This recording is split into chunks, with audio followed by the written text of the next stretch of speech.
Hi there, you're learning advanced grammar on Learning English. Xin chào các bạn đang tự học ngữ pháp nâng cao trên kênh Learning English. Và trong video ngày hôm nay chúng ta sẽ cùng xem qua một điểm ngữ pháp khá là cao cấp trong tiếng Anh. Điểm ngữ pháp này là subordinating clause. Subordinating clause là một điểm ngữ pháp cao cấp bởi vì nó sẽ cho phép chúng ta viết được câu phức. Nghĩa là giả sử như các bạn dùng subordinating clause trong những cái kỳ thi học thuật, ví dụ như là IELTS writing, IELTS speaking, hoặc là những kỳ thi như là TOEIC writing, TOEFL writing, thì các bạn sẽ có một số điểm wow. Bởi vì ngữ pháp là một trong những tiêu chí mà họ dùng để đánh giá cái khả năng sử dụng ngôn ngữ của các bạn. Và để sử dụng được subordinating clause thì hôm nay chúng ta sẽ cùng đi qua 3 nội dung chính. Thứ nhất, chúng ta sẽ cùng nhau tìm hiểu subordinating conjunction là gì.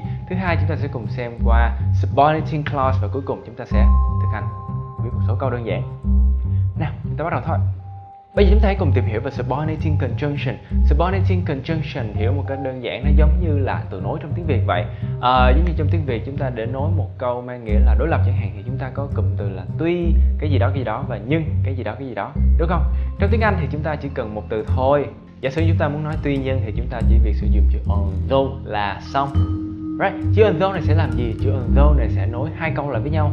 Right? Mặc dù trời mưa nhưng tôi vẫn đi học. Although it is raining, I go to school. Right? Thì chữ although này sẽ nối, thứ nhất nó sẽ nối hai câu lại với nhau. Thứ hai, nó sẽ cho người đọc biết một cái sự liên hệ về nghĩa của hai câu này. Đó là sự liên hệ về nghĩa đối lập, một kết quả bất ngờ. Và subordinating conjunction thì không chỉ bao gồm chữ although diễn tả sự đối lập bất ngờ, mà nó gồm những thứ khác sau đây. Và chúng ta sẽ cùng xem qua một số cái loại cơ bản và một số cái từ thông dụng dùng để nối nhé.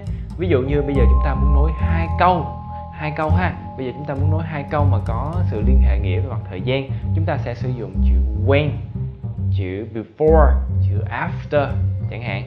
Right? Còn bây giờ nếu chúng ta muốn nói những từ diễn tả nguyên nhân chẳng hạn reason, thì chúng ta có những từ như là because. Và diễn tả mục đích thì chúng ta có những từ như là so that, in order that. Và để diễn đạt những từ mang nghĩa là đối lập, chúng ta có chữ although, even though. Và cuối cùng là những từ dùng để diễn tả cái sự so sánh, thì chúng ta có chữ while, chữ whereas. Vậy trước khi kết thúc phần subordinating conjunction, chúng ta cùng ôn lại một số thứ nha.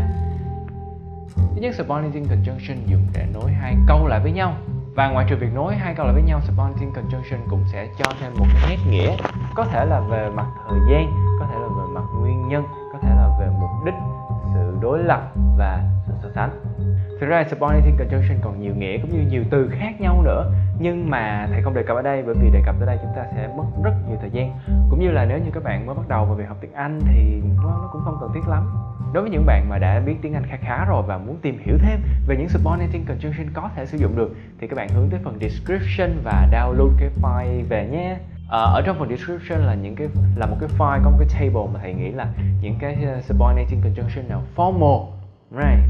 Thì thầy có để ở phần đó, thì các bạn có thể download về để tham khảo. Sử dụng những từ formal này trong việc viết sẽ giúp cho cái IELTS writing của chúng ta có một sự điểm cao hơn về mặt ngữ pháp. Rồi, và đó là tất cả của subordinating conjunction. Subordinating conjunction dùng để nối hai câu, bổ sung thuộc nét nghĩa vào câu. Và subordinating conjunction là gồm những từ mà thầy có để trên bảng ở đây. Còn một điều nữa, đó là subordinating conjunction để nối hai câu, nó có thể đứng ở đầu câu. Subordinating conjunction ở đây, sau đó nối một câu phẩy một câu khác. Nếu như trong trường hợp các bạn muốn để subordinating conjunction ở chính giữa, như trường hợp ở trên bảng đây, thì các bạn không cần dấu phẩy. Rồi, và đó là 3 điều của subordinating conjunction ha, vị trí của nó này, chức năng của nó cũng như một số từ subordinating conjunction. Bây giờ chúng ta hãy nói về subordinating clause đi nào.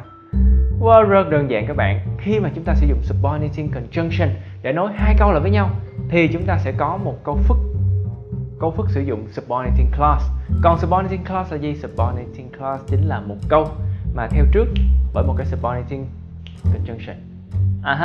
Vậy nếu như giả sử thầy có câu là khi tôi về thì anh ta cũng về rồi. When I come home, he's already home. Vậy thì thầy sẽ có subordinating clause là cái phần mà when I come home. Right? Các bạn để ý cái khái niệm này nha. Giả sử như các bạn đang học luyện thi đại học, hoặc các bạn đang luyện học để phát triển lên, hoặc các bạn luyện thi IELTS, thì bắt buộc các bạn phải nhớ cái khái niệm này. Subordinating clause chính là một câu hoàn chỉnh theo trước bởi một cái subordinating conjunction. Nếu các bạn nhìn trên bảng, các bạn sẽ thấy một loạt những ví dụ khác nhau. Phía bên trái của các bạn chính là subordinating clause. Ok, phía bên phải chúng ta gọi là mệnh đề chính, main clause. Ok.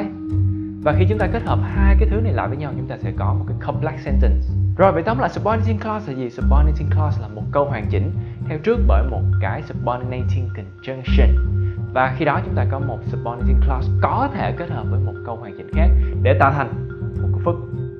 Trước khi chúng ta bắt đầu, các bạn hãy hướng tới phần description và download cái bản subordinating conjunction. Mở nó lên nha. Chúng ta cần nó đấy. Bạn nào đã biết rồi, nhớ rồi thì thôi không cần mở. Còn bạn nào chưa thì mở lên nhé. Chỉ có một vài từ đơn giản thôi. Rồi, các bạn đã mở chưa? Sau khi các bạn đã mở rồi, chúng ta hãy cùng bắt đầu nha. Bây giờ chúng ta hãy cùng đặt câu sử dụng subordinating conjunction về time nhé. Bây giờ giả sử thầy đang đi trên đường và thầy chứng kiến một vụ ẩu đả, đánh nhau, fighting. Thế là cảnh sát hỏi thầy tường trình và thầy thì thật sự không biết tiếng Anh lắm, thì thầy sẽ trả lời là khi mà vụ ẩu đả xảy ra thì tôi đang gọi điện thoại. Thế là thầy sẽ có câu là when they were fighting, I was on the phone.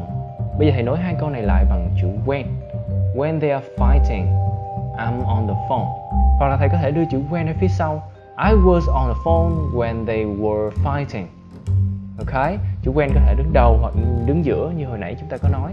Và subordinating clause chính là phần này when they were fighting. Và chúng ta có một câu phức.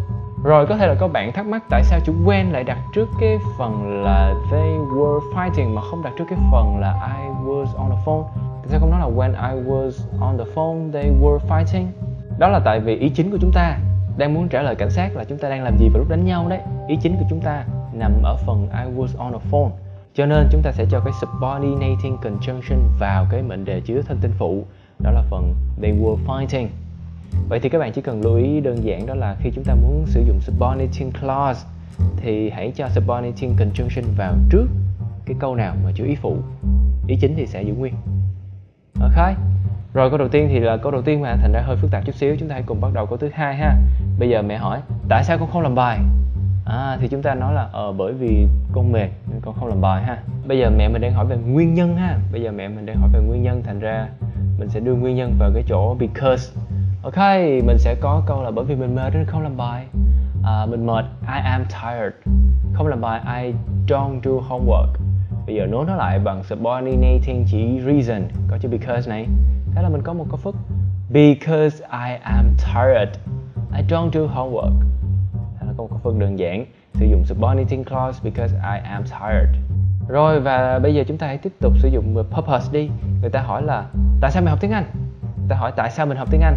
Thành ra mình sẽ trả lời người ta chỉ mục đích ha. Chúng ta sẽ dùng subordinating conjunction chỉ mục đích. Chúng ta có chữ so that hoặc in order that.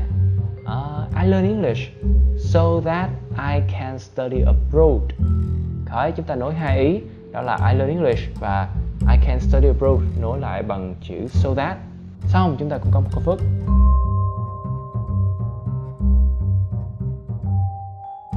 Cảm ơn các bạn đã theo dõi video về subordinating clause trên kênh Learn English Shame. Để kết thúc video này, chúng ta hãy cùng ôn lại một số kiến thức nha. Thứ nhất, subordinating conjunction là gì? Subordinating conjunction là những từ nối dùng để nối hai ý tưởng, hai câu lại với nhau. Subordinating conjunction có thể đứng ở đầu câu hoặc đứng ở giữa câu. Subordinating conjunction ngoài việc nối câu còn đưa thêm một cái nét nghĩa về mặt thời gian, nguyên nhân, mục đích, sự đối lập và so sánh trong câu. Thứ hai, subordinating clause. Subordinating clause là một câu hoàn chỉnh theo trước bởi một subordinating conjunction. Và subordinating clause này có thể kết nối với một câu hoàn chỉnh khác để tạo thành một câu phức complex sentence. Và đó cũng chính là nội dung của ngày hôm nay. Các bạn đã viết được một câu phức sử dụng subordinating clause rồi đấy. Bây giờ nếu các bạn áp dụng định ngữ pháp này trong việc giao tiếp, chắc chắn các bạn sẽ nói lưu loát hơn, dễ hiểu hơn. Còn nếu các bạn áp dụng cái này vào trong IELTS writing, speaking cũng như những kỳ thi quốc tế khác, chắc chắn các bạn sẽ có phần điểm ngữ pháp cao hơn. Xin chào và hẹn gặp lại các bạn. Điểm ngữ pháp này cũng không quá khó nhưng cũng không quá đơn giản. Nếu như các bạn có câu hỏi gì, hãy để lại phần comment nhé. Xin chào và hẹn gặp lại.